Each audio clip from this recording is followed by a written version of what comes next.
Buenas tardes, aquí estamos nuevamente en un capítulo de Despierta Chile y hoy día, primero me presento, soy Juan José Santa Cruz, que otras veces he sido panelista, hoy día soy conductor reemplazando a Gonzalo de la Carrera, que lamentablemente no pudo asistir. El capítulo de hoy está denominado como Chile no aguanta más. Primero quiero decirles que les pedimos disculpas por estar 4 personas sin máscara juntos, que no es lo que deberíamos estar haciendo, pero por razones de obligación y de lealtad con el programa lo estamos haciendo. Luego quería presentar a nuestros invitados, que son Vanessa Kaiser, Magdalena Mervila y José Antonio Cast. Bueno, creo que más que hacer la habitualidad que hacemos en este programa, yo invito un poco a los panelistas a conversar sobre la situación que Chile está viviendo en este momento, que creo que es lo que nos interesa a todos los chilenos, creo que la preocupación que estamos enfrentando todos los chilenos, y darle la palabra a ustedes para analizar un poco la contingencia que hoy día está enfrentando este país. Me voy a tomar la libertad de ser conductor y panelista a la vez. Me parece muy bien. A ver, yo parto, ya que estoy en la punta al otro lado, están todos para allá. Sin duda, el nombre del programa está perfecto, porque veníamos con un virus propio de 5 meses que ya nos tenía bastante complicados y que habíamos estado sobreviviendo, sobre todo con problemas económicos, principalmente en las pymes y en muchas empresas y digamos, personas también individuales que no habían podido ejercer en el fondo y trabajar como lo hacen normalmente. O sea, habíamos perdido esa normalidad hace mucho rato y las cosas no estaban mejores, simplemente estábamos normalizando este nuevo ambiente y surfeando, eso es lo que estábamos.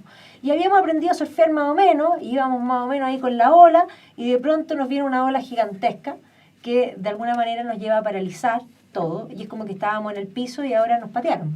Así que el coronavirus llegó justo y evidentemente es complejo, así que no sé, no aguanta más.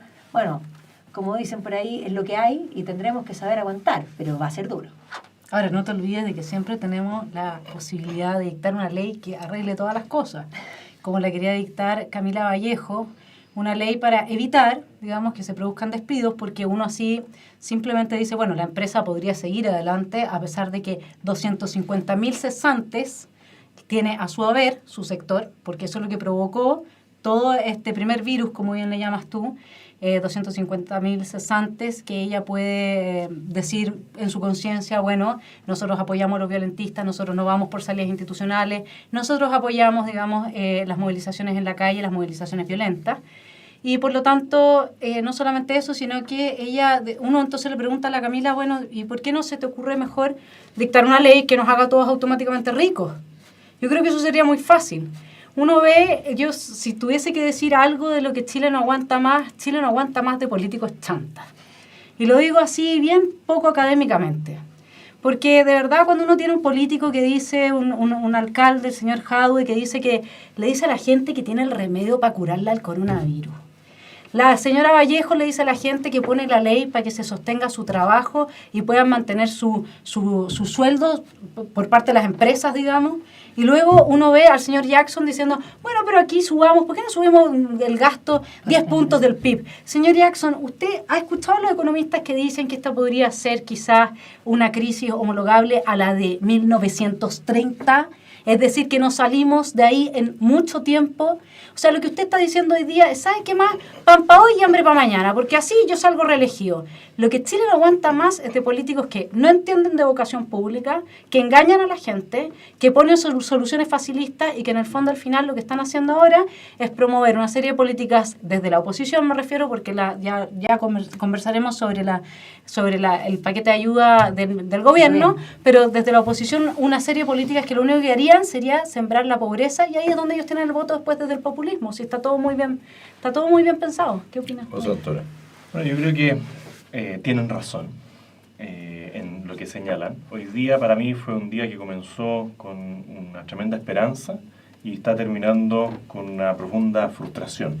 ¿Y por qué partió bien el día? Porque el gobierno presenta un plan de medidas económicas, que luego lo iremos a debatir, muy bueno para las condiciones en las que veníamos. porque tú señalabas, Magdalena, que aquí teníamos un propio virus, sí, el constituvirus, que nos afectó desde el 18 de octubre en adelante, que destruyó muchas fuentes laborales, muchas pymes, y que recuperarse de eso ya era complejo cuando nos enfrentamos a este nuevo virus que es más dramático.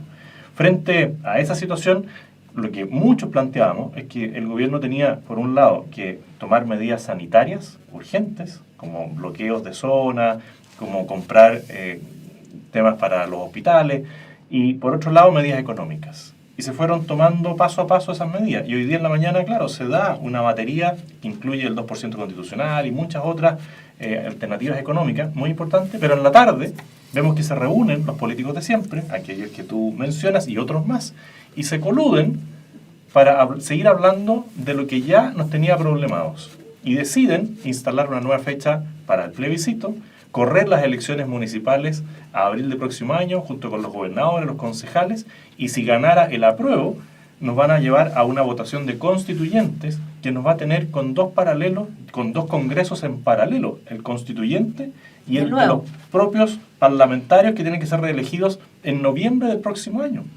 Entonces, parte bien el día, pero de nuevo los políticos de siempre lo echan a perder. A ver, aquí voy a ser de panelista. Muy bien. Uno, yo creo que en forma bastante obvia lo que enfrentamos hoy día son niveles de incertidumbre nunca antes vistos en la historia, casi en la historia de este país. Uno, por lo que ocurrió en que muchos decían Chile cambió con lo del 18 de octubre, y ahora sumamos una situación mundial que hace de que el futuro se vea no tan solo incierto, es decir, no hay mucha respuesta, es decir, nadie sabe con certeza cómo se va a desarrollar esto, cuáles son las soluciones, y hoy día creo que lo principal es ser determinados factores mínimos de unidad nacional para afrontar una situación como esta. Mi percepción es que la primera crisis que vamos a ver fuera del tema de salud y de la capacidad que tenga el país de afrontar el tema de salud, es que vamos a afrontar niveles de precariedad de las personas muy fuertes y que yo creo que estaban muy lejos de ser los desafíos que este país iba a encontrar. Y en esto quiero dar dos datos. Hoy día creo que fue Juan Pablo Sueta el que habló de niveles de cesantía del 18%. Yo les quiero decir de que alrededor del 30% de la masa laboral chilena no tiene empleo no tiene contrato. No tiene formal. ¿Qué es informal? Ese nivel de empleo informal no va a tener ingresos en los próximos días.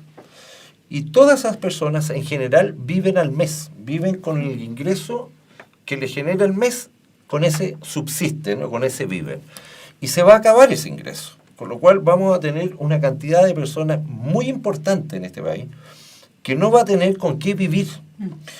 Y creo que ese es un drama que lo tenemos en las puertas. Fuera, estoy saliéndome un poco de la crisis sanitaria de los efectos del coronavirus. Y que no exista el ánimo de estar unidos, de ponernos detrás de la autoridad para que se afronten eso, yo creo que en eso la clase política cometería un tremendo error. Y creo que lo que hizo hoy día el gobierno con el paquete de medidas económicas es un muy buen paso. Yo voy a dar un comentario final. Yo sé que aquí hay gente que ha sido crítica con el manejo del gobierno y todos podemos tener crítica, pero yo miro el terremoto del 2010 y cómo lo afrontó Bachelet, y doy gracias de que hoy día esté Sebastián Piñera y este gobierno en esta crisis y no otro gobierno como el que acabo de mencionar. Yo les quería preguntar un poco cómo ven ustedes el tema de las medidas económicas que hoy día se lanzaron. Dale, ¿Yo? Bueno, yo creo que digamos, las medidas económicas que se están lanzando son buenas, porque de alguna forma el que se aplacen, bueno, no solamente el gobierno, aquí aclaremos, porque ya los bancos habían mostrado una gran generosidad, fue primero el Banco de Chile, pero rápidamente se cuadraron el BCI, el Santander también, y varios más. O sea, de hecho, Juan Pablo Suet puso hoy día que había tenido una reunión con Claudio Melandri, por lo tanto, entendamos una cosa, que esto que tú dices que tenemos que afrontarlo juntos es tremendamente importante, porque no es solo el gobierno, es el país como un todo. Y por lo tanto, las empresas también están haciendo unos esfuerzos importantes, porque entendamos que mantener los sueldos cuando la producción va a bajar muchísimo, y uno dice, bueno, 1 mes, 2 meses, 3 meses, lo que está pasando con las compañías aéreas también es un tema porque se van literalmente a cero, y entendamos que uno dice, bueno, ganan mucho, pero invierten mucho, y además tienen muchos créditos. Entonces ahí la banca, por eso también digo la banca es importante, porque todos esos créditos pueden pasar a cuotas posteriores, o sea, en fin, hay una serie de medidas que no son solo del gobierno. Pero el gobierno, con el tema también de los impuestos, por ejemplo, que en el fondo va a correr, en el fondo los pagos, en el fondo eso obviamente ayuda, sobre todo pensemos en los independientes, los que tienen las pymes, porque las pymes siempre respiran, digamos, con poca holgura. Y ojo, que esto no está afectando solamente a las pymes, afecta también a las empresas grandes, pero las pymes son las primeras en desaparecer, por eso hay una gran preocupación. Y en el fondo, muchos que son trabajadores independientes y que tienen una pequeña pyme porque tienen sistema de facturación, en el fondo son pymes, son independientes, pero son pymes, no tienen en el fondo ese respiro, y hay varias de las medidas ahí que van a ayudarlos por lo menos en este primer minuto, porque claro, si tienen un empleado, bueno, o 2 empleados, 3 empleados, hay que pagar los sueldos, y si además te cae el impuesto que tenéis que pagar en el minuto, porque hoy día cambió con el electrónico, pero con los pagos electrónicos, pero hace mucho tiempo atrás era el día 12. Y hay mucha gente que nunca tuvo idea de qué es el día 12. Y uno estaba haciendo bicicleta, en el fondo financiera, para ese día.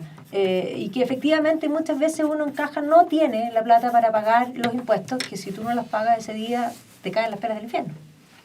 Claro, yo creo que aquí lo que habría que celebrar principalmente de las medidas que tomó el ministro de Hacienda y el gobierno es que son medidas que están dentro de todo acotadas, digamos, no hay una histeria.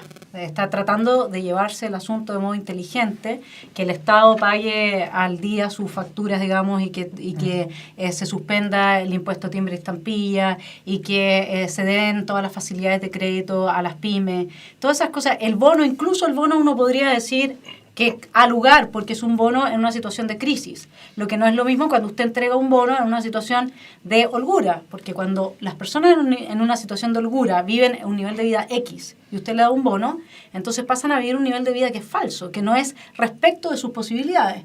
En cambio, si la persona está en un nivel de crisis, que está por debajo de sus posibilidades, y usted le da el bono, le mantiene un poco, le ayuda a mantener en algo su calidad de vida. Por lo tanto, tampoco es una medida populista, realmente está pensado para ayudar a la gente y para sostener esto. La única pregunta que acá, bueno, ustedes lo saben mucho mejor que yo, que uno tiene es cuáles son los plazos que va a implicar esta crisis. O sea, si es corto plazo, algunas personas están planteando, no, mira, esto se va a recuperar a fin de año, qué sé yo, pero uno lo que está viendo en la prensa internacional es que acá puede producirse un problema de vueltas y oleadas de la gripe, que empiezan a generar que la gente se quede más en su casa. Eso obviamente que baja el consumo a cero, eso produce deflación, y cuando usted tiene deflación ya no tiene impuestos que cobrar, y sin impuestos no hay políticas públicas. Entonces hay como todo un tema que está peligroso, digamos, ¿no? En la línea de lo que se señalaba de la alegría que puede dar, o de la unión que se requiere en estos momentos en torno a un liderazgo, nosotros hemos sido bastante críticos del gobierno desde el Partido Republicano, y de hecho el 2 de marzo nos declaramos opositores al gobierno, principalmente por el derrotero constitucional al que nos estaban llevando, y nosotros dijimos, bueno, si hubiésemos querido un cambio vía Asamblea Constituyente, habríamos elegido a Alejandro Guillé, no a Sebastián Piñera. Y le hicimos mucho el punto de que él sacó en la primera vuelta un 36% de los votos, que nadie pensaba, porque todo el mundo pensaba que iba a estar sobre los 45, y que la lealtad de un sector político de ir a apoyar en el minuto 1 su postulación no había sido retribuida con la misma lealtad de cumplir el programa. No era por un tema de que, oye, es que no te recibieron y estáis picados porque no te recibieron. No, no, no. Esto es cumplir las promesas que se hicieron en campaña. Y nosotros ese día 2 de marzo le hicimos 3 planteamientos al gobierno en 22 puntos. Uno, en el tema del orden público, de que había que respaldar lo que estaba haciendo Carabineros de Chile. 2, y todo lo que era el orden público en general, el cumplimiento de la ley.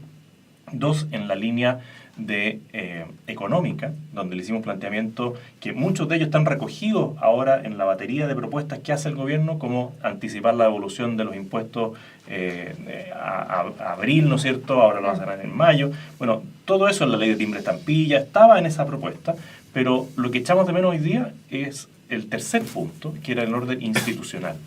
El Estado tiene que partir dando el ejemplo. Por eso esto de pagar a 30 días es lo que había que hacer desde un inicio.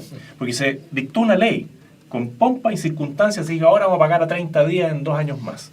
Y lo primero que había que hacer era que el Estado pagara 30 días. Tuvimos que esperar el coronavirus para que reaccionaran y dijeran, oye, yo le estoy exigiendo algo al mundo privado que yo no estoy cumpliendo. Entonces, por ese lado es algo positivo. Y lo que sí nosotros echamos de menos en estas 2 primeras semanas fue el liderazgo claro de nuestras autoridades. Y por eso, cuando ustedes ven la secuencia de los tweets, al menos que nosotros tenemos, porque los medios de comunicación en alguna medida a uno le van coartando las apariciones, nuestra manera de comunicar son las redes sociales. Y en las redes sociales nosotros cuestionamos la tardanza en cerrar las escuelas. Se cerró el día domingo, pero por presión social. La tardanza en decretar el estado de catástrofe, se decretó ayer. La tardanza de plantear medidas económicas, se planteó hoy día. Bien, hoy día ya podemos decir, estamos alineados en esas medidas con el gobierno, pero lo que la gente espera es liderazgo, es cosas claras, anticiparse, porque todos estamos angustiados, todos sabemos lo que está pasando en Italia, en España, en los países vecinos, y decimos, bueno, y a nosotros nos va a pasar lo mismo y no vamos a hacer nada. Bueno, ojalá de ahora hacia adelante se produzca lo que planteas de la unidad en torno a un liderazgo claro, pero ese liderazgo claro tiene que ejercerlo el gobierno. Si no, aparecen todos estos políticos chantas y empiezan con un ofertón, que es lo que vimos después del 18 de octubre. Vimos parlamentarios que juraron respetar la Constitución y la ley, que eran de derecha, infringiendo la Constitución que habían jurado cumplir, ofreciendo bono, sueldo, seguridad en esto, parlamentarios de derecha. Ni siquiera aquellos parlamentarios que tú mencionaste con tanto cariño del Partido Comunista. No, parlamentarios de nuestro sector. Bueno, eso hoy día hay una posibilidad de que cambie. Y ojalá atinen estos políticos y no se queden entrampados en su propio ambiente, porque es como que tuvieran un virus adentro del Parlamento que los hace mirarse el ombligo y no lo que está pasando afuera. Mira, yo quería hacerle un poco referencia a la oposición política que tú manifiestas. Yo creo que las posiciones políticas en términos de... No hablando como de lealtades malentendidas. Es decir, si yo tengo una diferencia política con el gobierno, yo me puedo declarar opositor y es lo más legítimo que hay. Y tú tienes buenos argumentos para declararte opositor al gobierno y son argumentos políticos. Segundo, creo de que al margen de que uno tenga críticas a un gobierno, voy a decirlo por enésima vez en este programa, yo no soy de derecha, no provengo de la derecha y voté por Piñera y votaba rechazo. En la de abril y en la que venga, quién sabe cuándo, votaría rechazo con toda tranquilidad.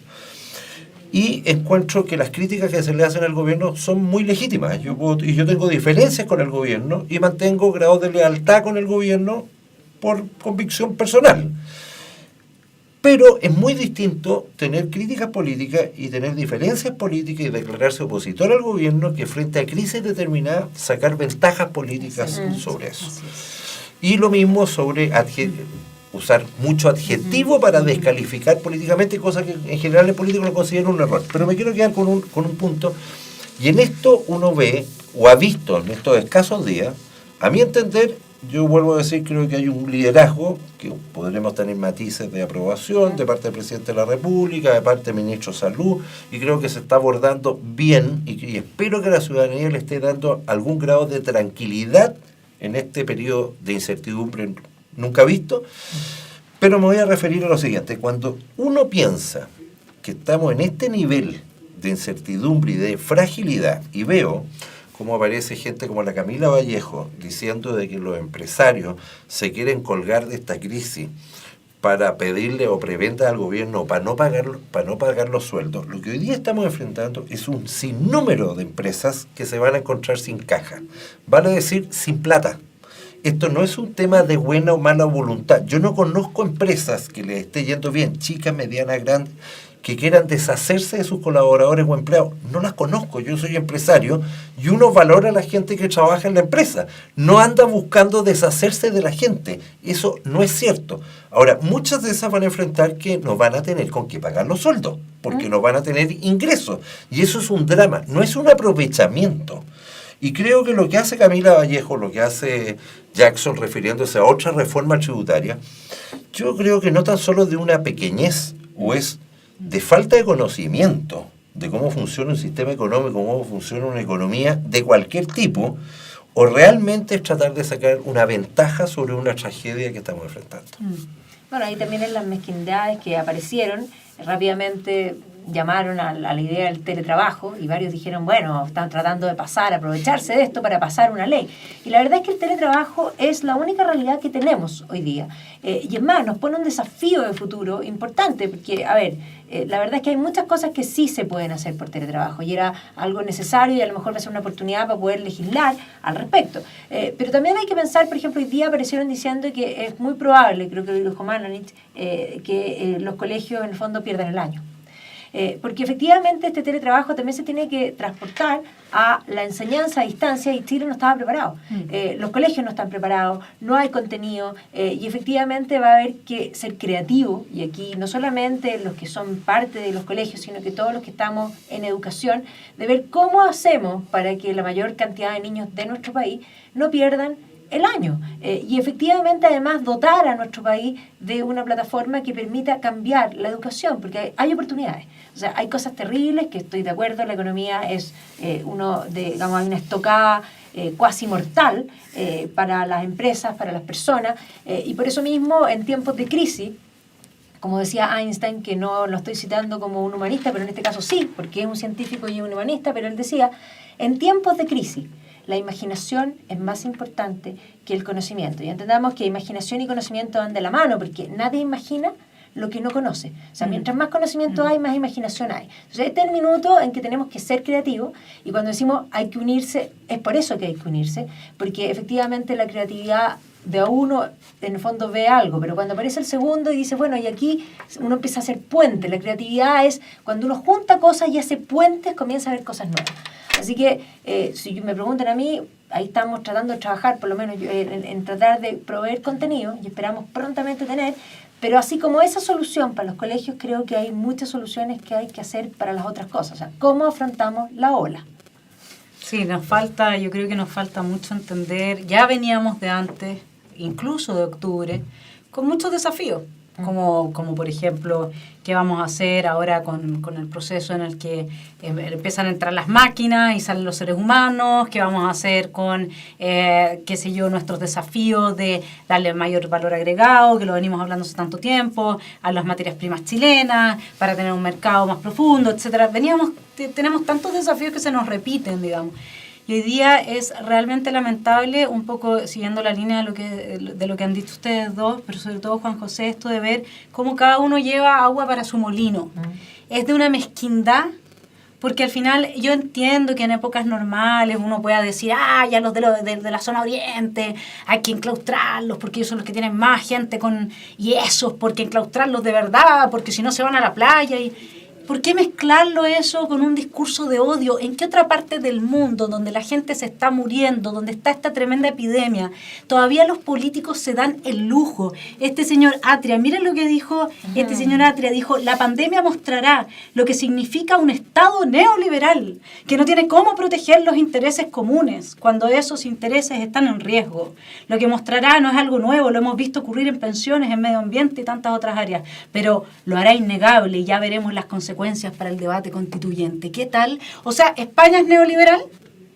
¿Italia es neoliberal?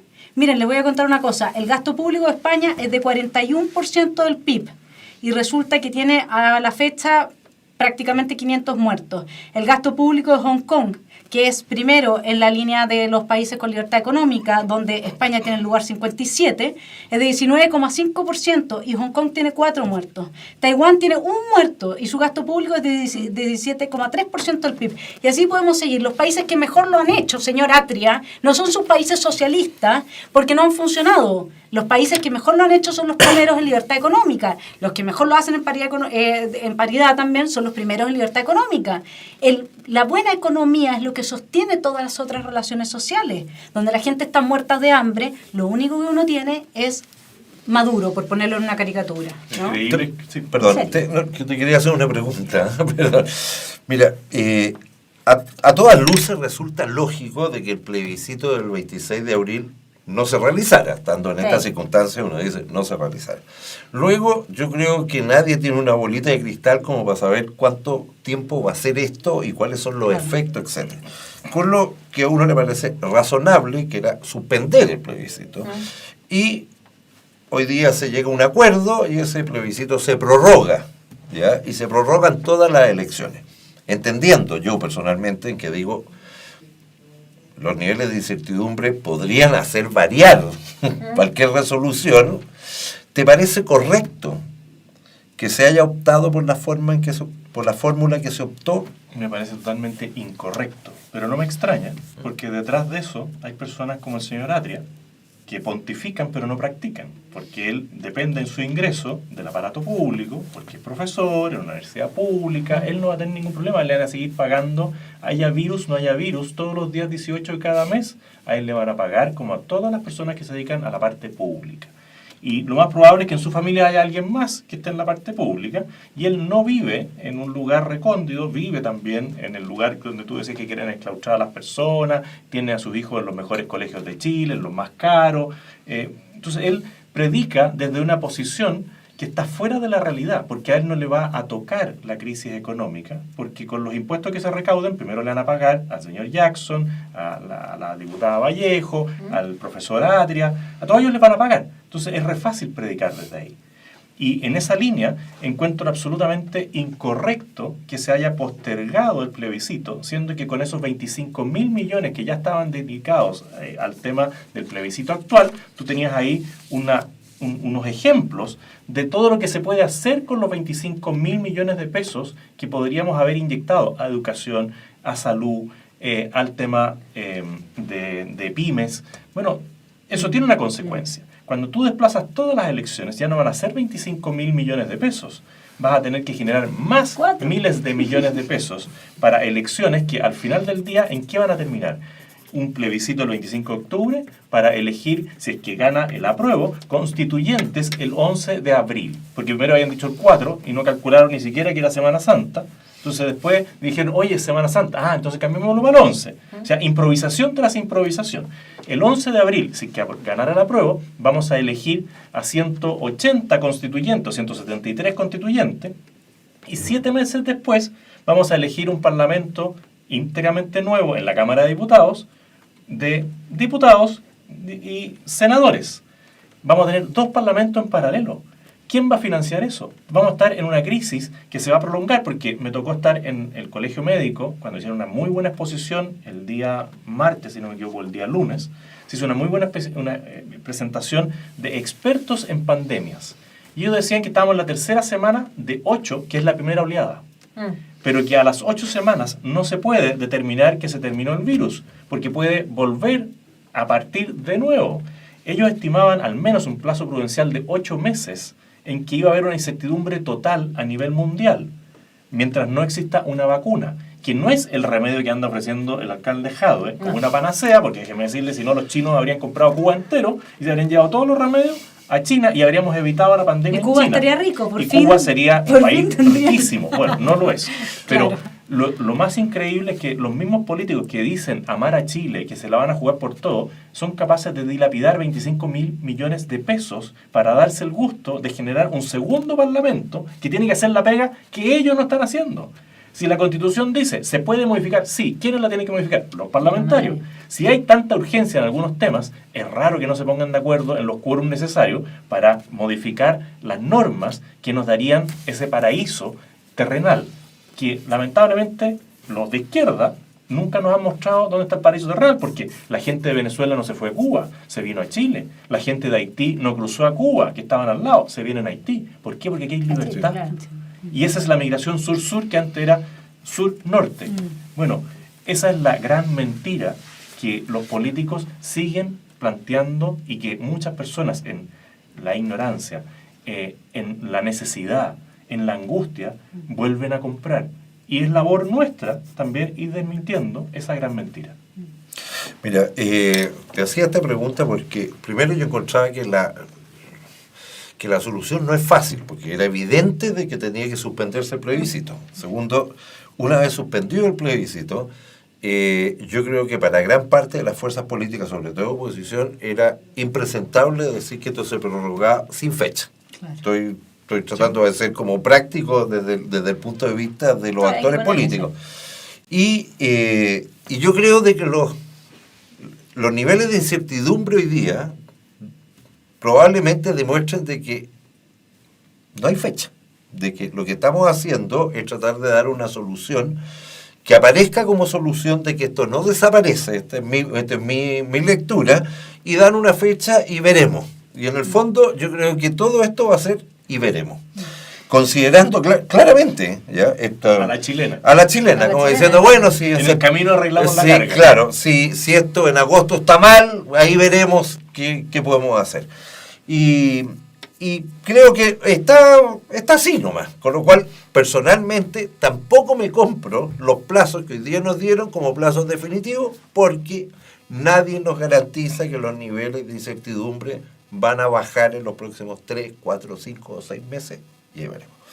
Quería hacer referencia a algo que voy a poner un ejemplo que lo hice hoy día en la radio, y era de que en la mirada que podemos tener como sociedad frente a la crisis que enfrentamos. Y esta mirada, hago un ejemplo, es como cuando oigo comentarios y han salido artículos como diciendo la oportunidad de quedarnos en la casa, de poder convivir con nuestra familia, de no tengo idea, de conversar más, de estar más con ellos, etcétera.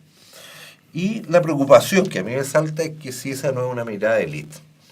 Yo siento, primero que nada, que hoy día, si nos quedamos en las casas, si vamos a terminar en una especie de cuarentena, la cantidad de gente que vive sola es muchísima.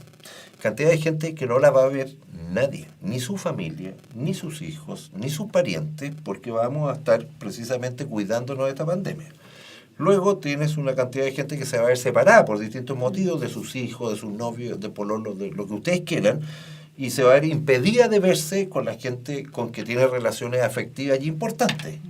Luego tienes la mayoría de este país, voy a graficarlo entre que una pareja con 2 hijos, que viven en casas o departamentos de 40 metros cuadrados, y la convivencia diaria durante periodos largos en lugares muy chicos, con niños que podrían estar en el colegio y que no lo van a estar, es muy difícil.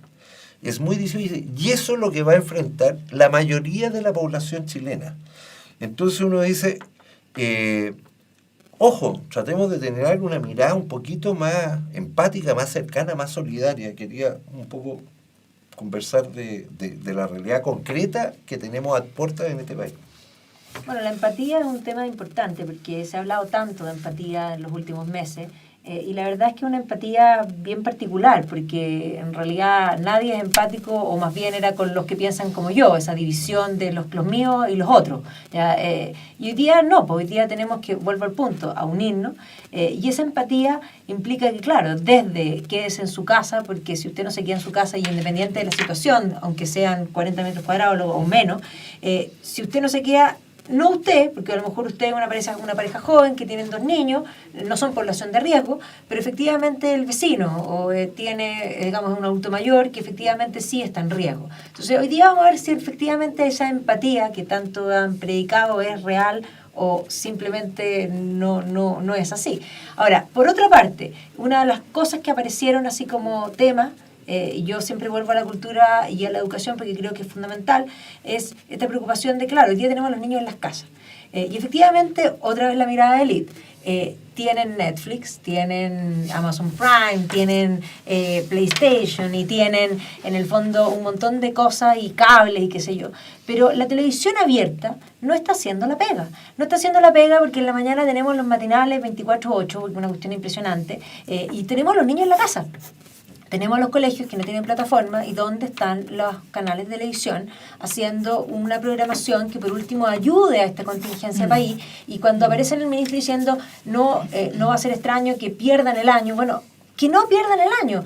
¿Qué podemos hacer como país si no son todos los canales, al menos Televisión Nacional, debiese tener un algo para poder sortear esta situación? Cambiar la programación me parece que es evidente en ese sentido. Pero ahí hay varias cosas que, otra vez, no estamos siendo empáticos, no estamos pensando quién nos está mirando hoy día al otro lado. O sea, hoy día tenemos a esos niños que están en la casa, que sí tienen televisión, pero no necesariamente tienen cable, y que están viendo los matinales. Me leyó el pensamiento, porque yo iba precisamente a apuntar a los medios de comunicación masivos. Una cosa es lo que uno puede ver en los tutoriales de YouTube y otras cosas, pero los medios de comunicación masivos, en este caso, por ejemplo, Televisión Nacional, ya debería haber asumido un rol conductor para muchas familias que no tienen esas posibilidades. Familias que a lo mejor sus padres no tuvieron la posibilidad de tener, ¿no es cierto?, las posibilidades educacionales, que incluso algunos a lo mejor saben menos en matemática de lo que su hijo sabe en primero o segundo medio. Bueno, y ahí los medios de comunicación debieran haber ese cambio instantáneo, radical. Y ahí de nuevo, el liderazgo. ¿Quién va a poner en línea a Televisión Nacional para que toda la programación del día sea, por ejemplo, dedicada en las mañanas al tema educacional? Y decir, mire, aquí tiene usted la parrilla para poder seguir en la educación. Porque muy bien dice, no necesariamente pierdes el año. ¿Qué hacía la izquierda? ¿Qué está haciendo la izquierda a nivel internacional? Estaban tratando de eliminar el homeschooling. Y tú ves distintos países donde se empezaba a prohibir el homeschooling. ¿Por qué? Porque ellos quieren desde el Estado capturar toda la posibilidad de la educación. Y perseguían en algunos países, en Alemania ya estaba prohibido el homeschooling, porque decían, no, aquí se van a formar ciudadanos que no van en la línea ideológica en la que yo quiero educarlos. No se puede socializar. Bueno, la crisis volteó de nuevo a la ideología. Así como el comunismo tiene a su haber 150 millones de muertos, porque dijeron, si nosotros matamos a estas personas, se acaba esa teoría de la propiedad privada, del progreso, del mercado, no se acaba. Y aquí el virus está mostrando que es toda esa ideología que decía yo voy a capturar la mente de los jóvenes en la educación formal. Bueno, hoy día nos encontramos con que sí es necesario el homeschooling y los medios de comunicación tienen un rol fundamental. Sí, yo estoy de acuerdo. Creo que eso sí, aquí sí hay algunas buenas oportunidades. Una buena oportunidad es que la gente empiece a evaluar si es que la política tiene que estar al servicio de la gente o la gente al servicio de la política. Cuando a ti te engaña alguien, cuando a ti alguien te está diciendo este remedio te va a curar y después no te cura, ¿por qué no pones en tela de juicio todas las otras cosas que te dice? Porque ese tipo claramente te está engañando. Entonces lo que yo creo es que esa discusión, esa antigua discusión de sectores académicos que hacen gárgaras, digamos, con que la política y los ciudadanos todos discutiendo y definiendo su destino, todos en común juntos, mientras no estamos hablando de ciudadanos griegos que tenían la base material económica dada, estamos hablando de ciudadanos que sacan la mugre, que todavía no paran la olla, que no terminan de pagar el crédito, no, pero todos vamos a estar en conjunto, así como este tipo de asamblea constituyente que están imaginando, y cada vez que tú dices, no, pero es que esa política pública es ineficiente, no la podemos llevar a cabo, lo que pasa es que tú eres un tecnócrata, neoliberal, que lo único que te importa es la eficiencia y el costo de los... Bueno, perdón que haga toda la laraca, pero es que realmente me tragué muchos años de eso yo en la academia. Entonces hoy día, ¿qué es lo que nosotros tenemos? 8 de cada 10 políticas públicas que no funcionan. Sáquenlas. Y leyes. Elimínelas. Luego, ¿qué tenemos? TVN, miren, los últimos 5 años, le voy a decir cuánto le ha costado a Chile TVN, 56.409 millones de pesos. Entonces, en pérdida. Y ¿sabe qué más? Les recuerdo, para los que se les haya olvidado, que nosotros no sabemos cuánto gana, o no lo sabíamos, no sé si se hizo un cambio en eso, cuánto era el sueldo de la gente que trabajaba en TVN. Entonces, resulta que acá la gente ahora puede empezar a sentarse en su casa y decir, a ver, ¿quién está haciendo bien la pega y quién es el político chanta? Y el otro día dijeron, mira, ya no es la hora de los políticos y qué sé yo. Perfecto, pero yo les agregaría un apellido. Yo diría el político que en el fondo solo lleva agua para su molino. El político que no le interesa nada lo que pasa con el otro. Y lo que sucede al final al interior de las casas, que esta es otra cosa que tenemos que aprender a ver. Yo entiendo tu punto, Juan José, absolutamente. Creo que es una visión muy de élite estar viendo, comparto. Pero también quiero decir algo que se nos olvida. Tú puedes tener un paraíso en una casita chiquitita, humilde, Sí. donde hay amor. Y tú puedes vivir en el palacio más fantástico y vivir en un infierno. Eso no se nos puede olvidar. Porque no podemos seguir reproduciendo una cultura en la que yo a los cabros, a mis estudiantes, les digo, oiga, ¿y usted cree que una persona por tener plata no tiene conflictos con su papá? ¿No le da un cáncer? ¿No tiene problemas consigo mismo para levantarse en la mañana? ¿Sabe cuántos antidepresivos consume la gente de la clase alta en este país? Si nosotros no estamos tan mal porque tengamos una clase alta súper luminosa, que está súper conectada consigo misma. Acá también hay que empatizar. Digamos, no, yo creo que el problema es cuando uno pontifica. Ese es el problema. Pero sin pontificar, yo lo veo, tengo un poco más de suerte, tengo una relación con mis hijos muy buena, pero lo veo en amigas mías que están acostumbradas a que el día a día funcione más como en un horario de colegio, digamos. Y ahora que no tienen ese horario de colegio se desesperan. Y eso te está mostrando una falta de conexión. Y efectivamente, y yo insisto, conozco gente muy feliz y gente extremadamente realizada que no necesita ni tiene que tener todos los bienes materiales, y gente que tiene todos los bienes materiales que se pueden imaginar y que tiene una vida miserable. Perdona que te lo diga. Mira, yo soy empresario y me considero de los privilegiados de este país, con lo cual no reniego ni de mi condición ni de la condición en general. Segundo, quiero decir una cosa sobre el tema de la desigualdad. Cuando uno habla de la desigualdad, y es verdad que hay una desigualdad, pero quiero darle un dato. Si yo saco las 10 fortunas más grandes de Chile y mido todo el resto, este país no es nada desigual. Así es. Comparado con países Así es. prácticamente desarrollados. Pero yo me quería quedar en este lado como panelista con una cosa que manifestaba José Antonio. Mira, yo creo de que voy a hablar de la crisis primero de violencia y luego las demandas sociales y de los medios. Entonces yo quiero decir que, a mi entender, en general, este país actuó o ha tenido actitudes de adolescente. Y el adolescente lo que hace es reclamar, es bueno para el diagnóstico. Y está bien, yo encuentro que es legítimo que reclamen, el adolescente puede reclamar que en la casa le da muchos tallarines, que no le dan otra cosa, y que no tengo idea, y que lo hacen apagar la televisión a las 10 de la noche, y puede ser todo cierto. ¿Ya? Ahora, normalmente el adolescente no enumera las cosas buenas que le están ocurriendo en la casa.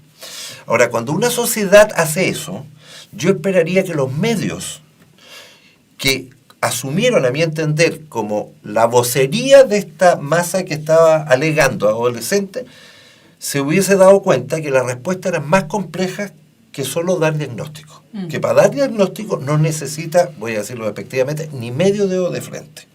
Pero las soluciones que requiere este país a esos desafíos son complejas.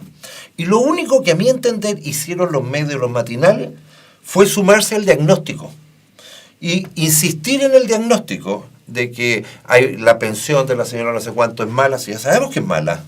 El tema es cómo soluciona las pensiones, de que la precariedad en el empleo en determinados sectores lo es, que la educación de Chile es mala, discutible, mala en comparación con quién. Sí, claro. Entonces, nunca llevaron la conversación los medios a salirse del diagnóstico. Entonces tuvimos matinales con una serie de personas que, en general, a mi entender, dominaban poco los temas, que lo único que hicieron fue ahondar el nivel de adolescencia en que estábamos entrando como sociedad. Esto es una opinión muy personal. Yo la comparto, y se ve cuando uno trata de explicar algunas cosas, que está discutiendo con alguien que vive el problema, que es real, y es la emoción, y lo que hacen los matinales es tomar la emoción y proyectarla, en vez de decirle, mire, sí, su problema de estar 8 horas en la urgencia en el hospital es real. Yo no saco nada con decirle que tenemos un buen nivel de salud si usted está 8 horas esperando que lo atiendan. Pero cuando nosotros empezamos a ver los parámetros y la complejidad de salir adelante con temas como por ejemplo el cólera, Chile superó el cólera, a diferencia de Argentina, que tiene más recursos, y en Argentina se mueren de cólera y de dengue. Nosotros superamos eso. Por lo tanto, me gustó mucho ese ejemplo de que tú enumeras todo lo malo, pero nunca miras lo bueno. Para nosotros poder dar ese salto cualitativo en índices de salud, para tener una mayor prolongación en la vida, bueno, tuvimos que solucionar problemas desde el alcantarillado, la luz eléctrica, el agua potable, que llegó a niveles de cobertura increíbles en Chile. Claro, tenemos las discusiones que es muy caro, que esto, que lo otro. Sí, pero llegamos a una cobertura que nos dio un piso que otros países no tienen. Sí. Comparto plenamente. Y respecto de la posición de los medios de comunicación desde el 18 de octubre en adelante, dramática, lamentable. O sea, no hay adjetivos para calificar lo que hicieron. A mí me tocó ir a los 2 días a un noticiero, ni siquiera un matinal, porque yo a los matinales dije, por principio no voy a debatir cosas que no se pueden debatir porque me ponen en la situación emocional de alguien, Claro. que rebatirlo intelectualmente Claro. o académicamente, No se racionalmente, es puede. imposible. Tú no puedes, si tienes que condolerte con la persona. Pero en un noticiero, en la mañana, cuando recién habían quemado todas las estaciones del metro y el gobierno estaba haciendo un esfuerzo sobrehumano de instalar buses para acercar a las personas, la periodista dice, qué ineficiente este gobierno, mira cómo la gente hace cola para subirse al bus. Y yo le digo, oiga, ¿usted se imagina la cantidad de gente que se transportaba en el metro? Para reemplazar eso usted tiene que hacer una fila de buses de Santiago hasta Rancagua y no le alcanza, porque el bus lleva 40 personas y se demora todo esto. Siempre la crítica pequeña, siempre la crítica desde la trinchera. Y eso es algo que también la gente tiene que empezar a distinguir. No hay problema de que un periodista tenga una posición, pero tiene que decirla. Él no puede ponerse por sobre el bien y el mal y desde ahí influir desde su grado de periodista sobre la opinión pública. Él tiene que decirme, yo soy un periodista y soy de izquierda. Y por eso digo esto, esto y esto. Ellos dicen, no, yo no soy, tengo color político. Mentira. No, por supuesto. Bueno, yo creo que bastante compartido y creo que a la vez la importancia de los medios de comunicación es muy alta en cómo influyen los medios de comunicación sobre el estado de ánimo y las emociones, lo que decías tú. Con lo cual, uno debiera poder, no sé, exigirle a las líneas editoriales, porque yo puedo entender, como dices, de que hay periodistas que son de izquierda, que son de extrema izquierda, que son de derecha, etcétera. Creo que mucho mejor que lo expliciten. Pero de que uno tenga panelistas que lo único que les importa, porque es razonable desde el punto de vista de ellos viven del rating y del nivel de aprobación personal que tengan. Los canales de televisión encargan encuestas para ver la credibilidad de la gente que trabaja en televisión. Entonces la primera preocupación de esa persona es seguir siendo popular. Y eso atenta muchas veces en contra de la credibilidad de un programa, atenta en contra de la objetividad de un programa. Y la responsabilidad, entonces, no es del panelista, es de la línea editorial, del medio de comunicación, de la forma en que está enfrentando las circunstancias que nos tocó vivir. Bueno, lo que dijo Vanessa en delante, y aquí combino lo que dijiste tú, Vanessa, con lo que dijo Juan José, respecto primero a la adolescencia y a los políticos chanta. Dijiste que un político era chanta cuando de alguna manera promete algo que no es real y que de alguna manera está buscando votos para él. ¿Ya? Y vuelvo a lo mismo, los periodistas en este caso están buscando para ellos, ese egoísmo de tratar de sacar en el fondo partido. Y tomo lo tuyo, Juan José, porque el adolescente es romántico. ¿Ya? Y la visión romántica, el entendimiento romántico, como entiende el romanticismo del mundo, es desde las emociones. Y por lo tanto, la televisión en general trabaja a ese nivel, a la emoción, porque la emoción es lo que permite que el recuerdo, lo que permite de alguna manera, lo que engancha. Es más, nosotros, yo que trabajo en el mundo de la educación, trabajo un tema que se llama educación imaginativa, y efectivamente la premisa básica en educación imaginativa es que da lo mismo lo que tú enseñes. Si tú no enganchas la emoción de tu audiencia, lo que tú enseñas se va a olvidar. Y eso yo tal vez lo tengo muy claro porque yo, aparte de ser historiadora, yo soy también periodista. Y el periodismo trabaja y está seteado entero para trabajar desde la emoción. Y no solo eso, hacer inmensamente adolescente, porque tú dijiste el adolescente critica todo lo malo y no dice nada bueno. Bueno, ¿qué es noticia? Noticia es todo lo malo. No hay nada bueno que sea noticia, porque los criterios para establecer una noticia se establecen bajo los criterios emocionales. Y por eso la construcción, como trabaja el periodismo, es precisamente eso. ¿Ya? Y ya hoy día todas estas figuras, no solo digo son los políticos, sino que el país ha mostrado una mezquindad. Porque efectivamente al adolescente, y aquí me pongo en el rol de madre, cuando se pone a criticar todo, ¿qué hace uno? Uno lo reta con cariño. Y no solo eso, lo educa. ¿Y cómo uno lo educa? Uno le dice que no. Le pone límites. Y le dice que no muchas veces. Y lo enseña a ser libre, porque para ser libre hay que decir más veces que no que sí. Y hay que aprender a autorregularse. Los adolescentes no se autorregulan. Porque efectivamente, tal y cual, el adolescente con el PlayStation le hicieron acostarse a las 10 de la noche y reclama. Pero lo hiciste acostarse a las 10 de la noche porque le habías dicho a las 8, le habías dicho a las 9, y a las 10 fuiste y le tenías un segundo y le apagaste el PlayStation. ¿Ya? Y eso que es bueno para una familia, y es bueno para los adolescentes, es también bueno para un país. Entonces aquí lo que falta es, y vuelvo un poco a la idea de los políticos chantas, sí, digamos claro, los chantas, porque no son los políticos, porque también en esta crisis aquí se miden las personas. Ha habido algunos que han dado el ancho y hay algunos que han sorprendido. Sí. O sea, y uno dice, lo aplaudo, fabuloso. Y lo mismo ha pasado también en los medios con menor medida, porque los medios viven del rating y efectivamente los están midiendo todo el tiempo. Es terrible que te estén midiendo todo el tiempo. Yo también me pongo en ese sentido, en ellos mismos tienen esa presión y caen en esta tontera, pero también hay algunos que han parado los carros y que efectivamente se han viralizado en redes sociales parando los carros y es más, uno celebra esa buena actitud. Entonces en las crisis se ve todo. Ahí es donde se cuecen las habas. A mí me gustaría solamente agregar que creo que si yo fuese dueña de una empresa que genera energía nuclear, ¿no es cierto?, el país entero y el mundo entero esperaría que yo tuviese algún tipo de responsabilidad.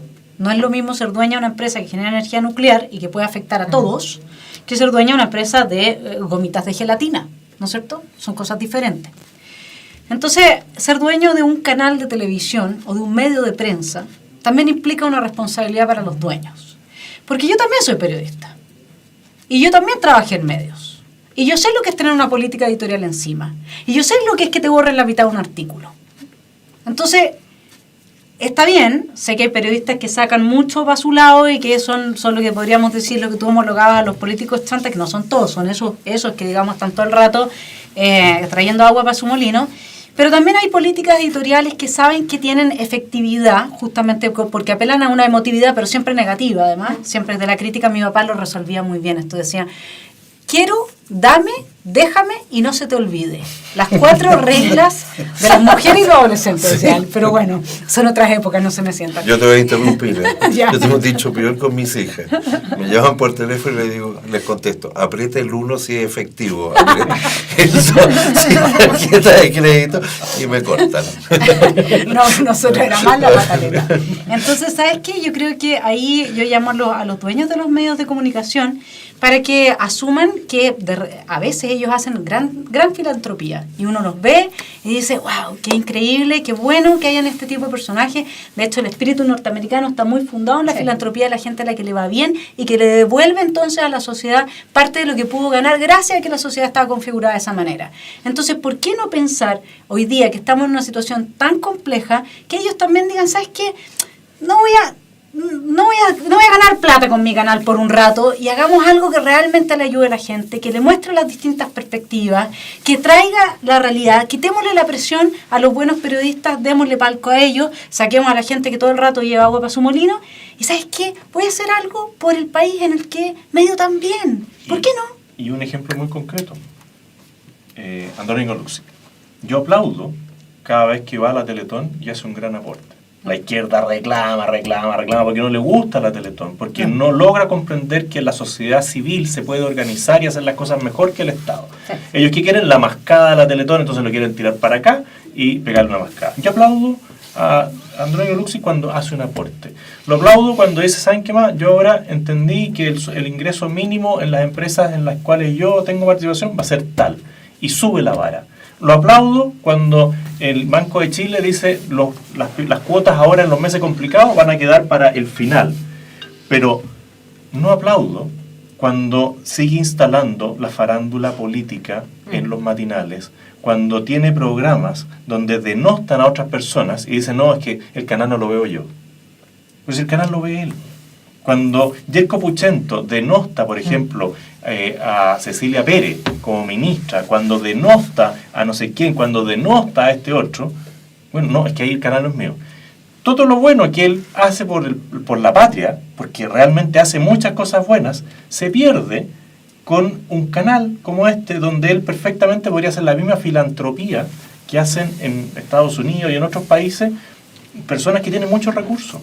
Pero además lo más curioso... Y ese es un llamado de atención que yo sí le hago como responsabilidad país. Sí, pero ¿sabes qué es lo que me pasa? Que lo más curioso, y lo hablamos con Gonzalo hoy día, ¿qué pasa con una persona que en el fondo promueve desde sus propias plataformas, con sus propios recursos, ideologías que van en contra de sí mismo? Es como que uno dice, bueno, a ver, a mí no me gustaría estar en los zapatos de gente que tiene que manejar esas cantidades de millones, de hacerse cargo de todo. Pero yo entiendo que todos... Yo no, yo prefiero ser filósofa, la que nada tiene, nada pierde, pero sobre todo en estas épocas. Pero ¿sabes qué? Yo creo que todas las personas necesitamos acostarnos una noche y decir, me siento bien conmigo mismo, hice algo bueno, le ayudé a alguien. Todos, digamos, Andrónico, hasta como me decía a mí la señora Rosa en La Vega, me decía, ¿y usted cree que solamente los ricos le pueden dar plata a los demás? Nosotros también, pues nosotros hacemos nuestros bingos, nosotros sacamos adelante a nuestra gente, sí. Eso no solamente lo pueden hacer los ricos, todo ser humano tiene esa necesidad de ser generoso, todos. El punto es que cuando tú dejas un espacio, un canal, un think tank, un centro de pensamiento, para que promueva una cultura en que en definitiva lo que se producen son valores que hacen que la gente avance, valores que están enquistados en los países a los que le ha ido bien. Nadie va a decir, mira qué bueno, gracias a Andrónico que mi hijo es emprendedor.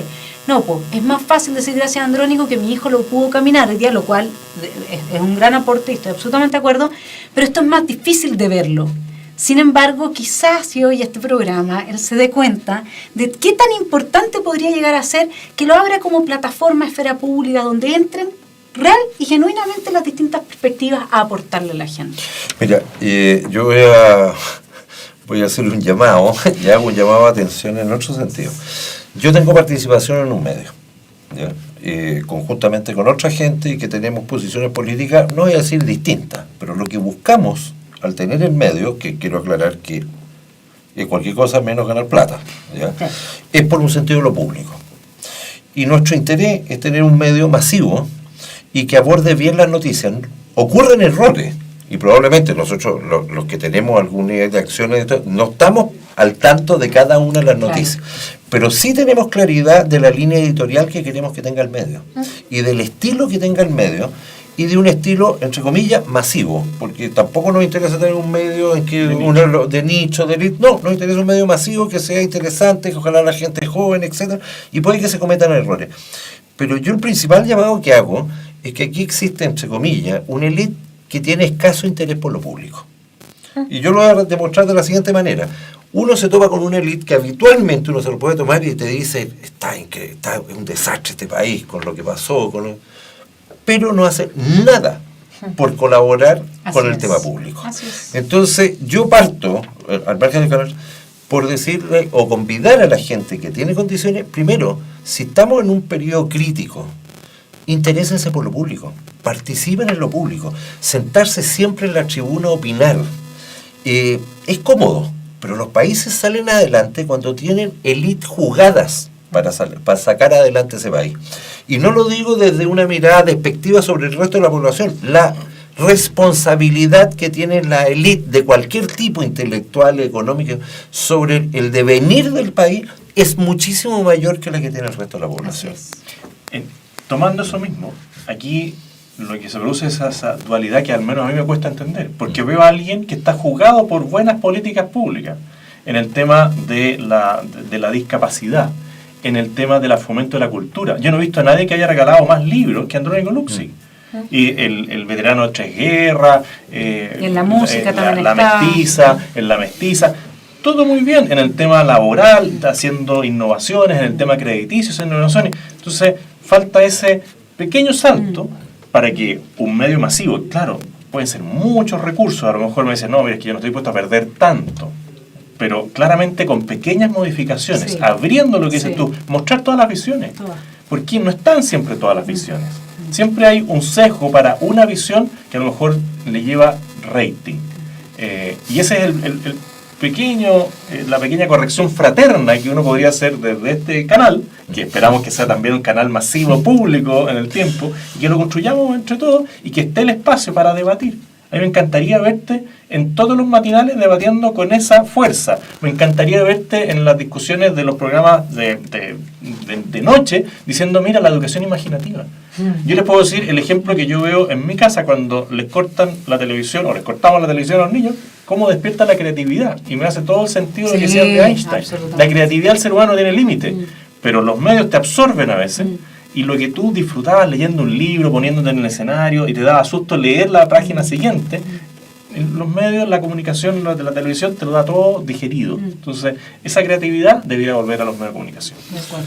Bueno, quiero agradecerle a Magdalena, a Vanessa y a José Antonio, y también a Gonzalo de la Carrera que no haya venido en el programa de hoy. Y yo creo que aquí hay que ir día a día. Yo no voy a decir si hay programa la próxima semana, si no hay programa. Creo que las circunstancias que estamos viviendo hacen de que vivamos bastante al día. Muchas gracias por su audiencia y paciencia.